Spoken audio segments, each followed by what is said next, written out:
Hello, welcome back to the podcast. I am currently cleaning my house, but I had this epiphany that I wanted to share with all of you.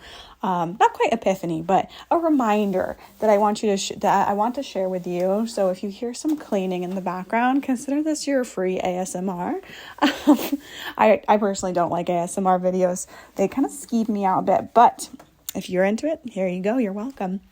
So I want you to think about how you interact with people on social media. And I specifically want you to think about how you interact with other people who are like, for example, for coaches. If you're going to hire someone and you've hired people in the past, how do you interact with them on social media before you do that hiring process?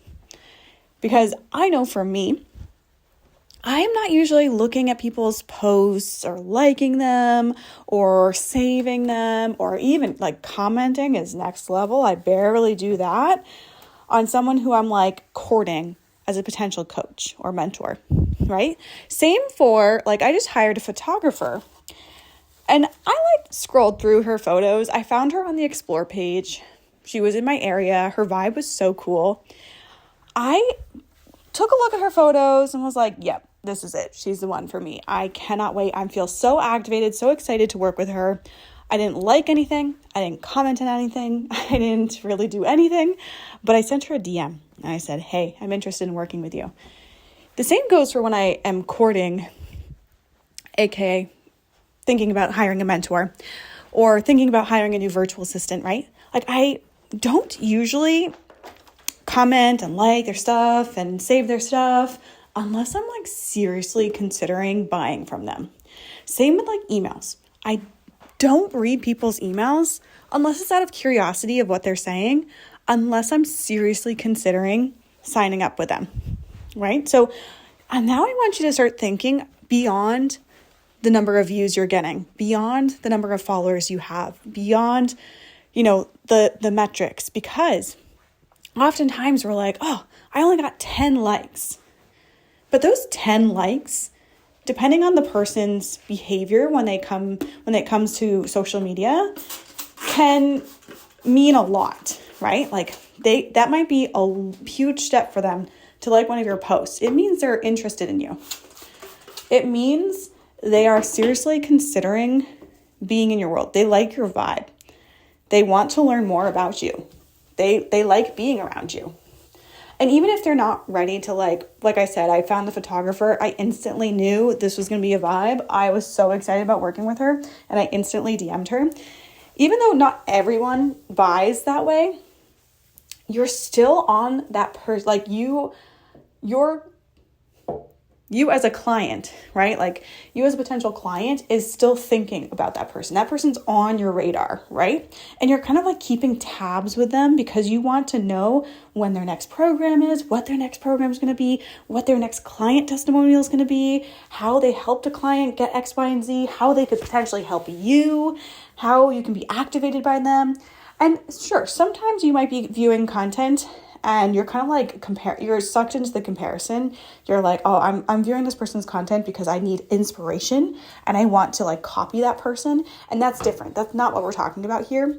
But when you're genuinely interested in working with someone, ask yourself how you engage with them on social media.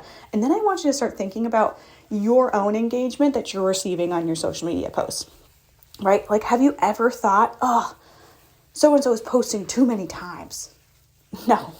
Like if you saw someone post another Instagram story that you loved to watch, you'd be like, oh my God, yes, they posted another Instagram story, right? Or if you saw someone talking about something they talked about last week, you wouldn't be like, what the hell? They talked about this last week. You'd be like, oh, good, she's going deeper, right? So like every single comment, stop diminishing the wins you're getting. Stop diminishing the people that are actually liking and engaging with your comment or your content, because that is a huge ass deal. And some of you are acting super entitled about it. Some of you are like, well, I only got 10 likes. This content's really good.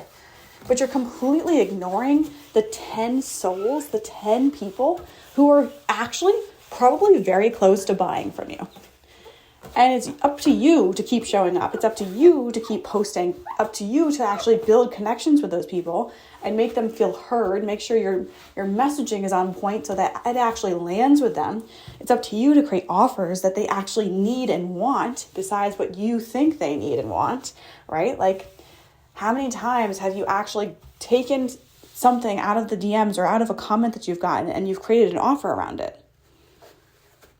That's the only way I create offers nowadays. Sure, I might launch a mastermind because I want to have that structure, but my offers are all structured. The transformation my offers provide are all structured around things people ask me. So I want you to start thinking about your own social media habits. Like when I'm scrolling on TikTok, oh my God, I never like things. Unless I'm going to go back to them. I literally never like them. So if I like your thing, I like all my client stuff because I'm supporting them. But if I like one of your posts and you're not my client, you're doing something right. Right?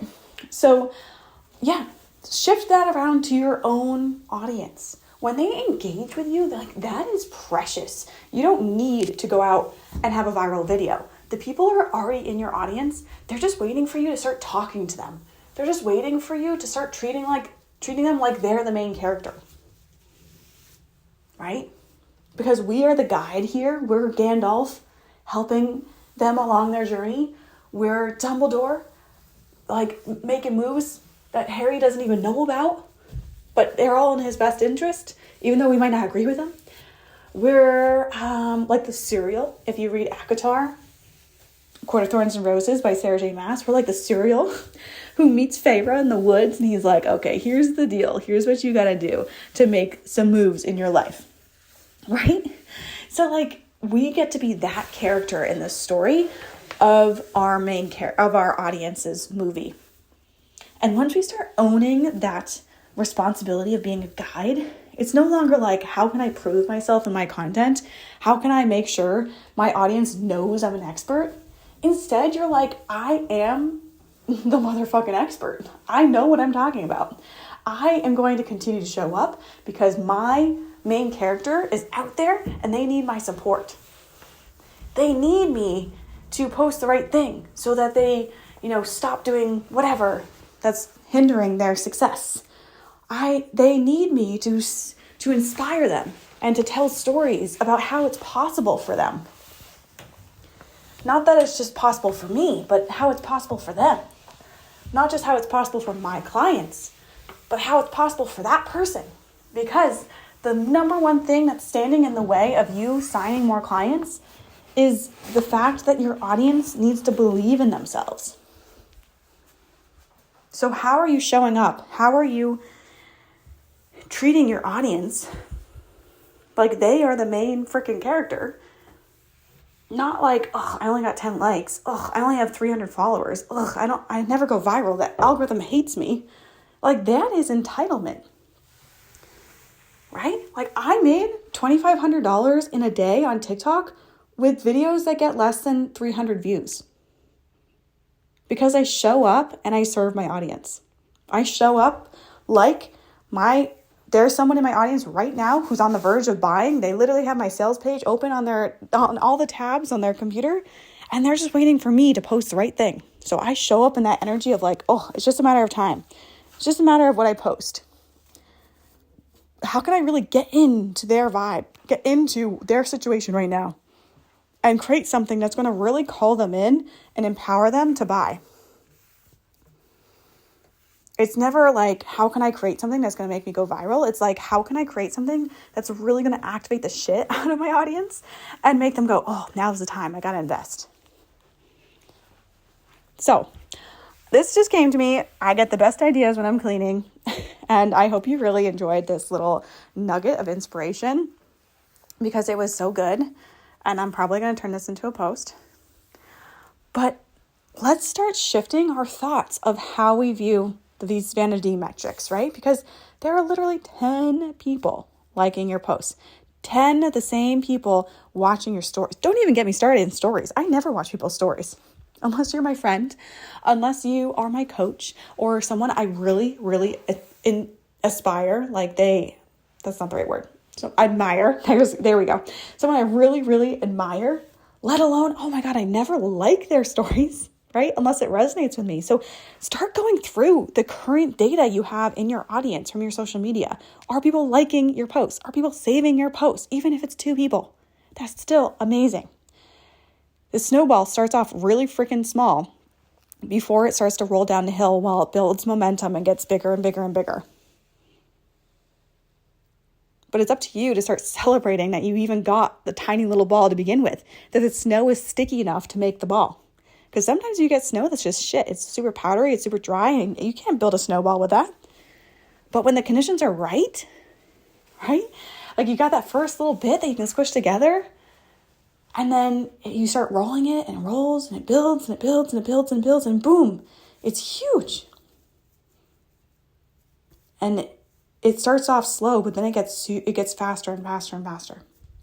So what can your homework for today, or your journal prompt, what can you celebrate today from your social media?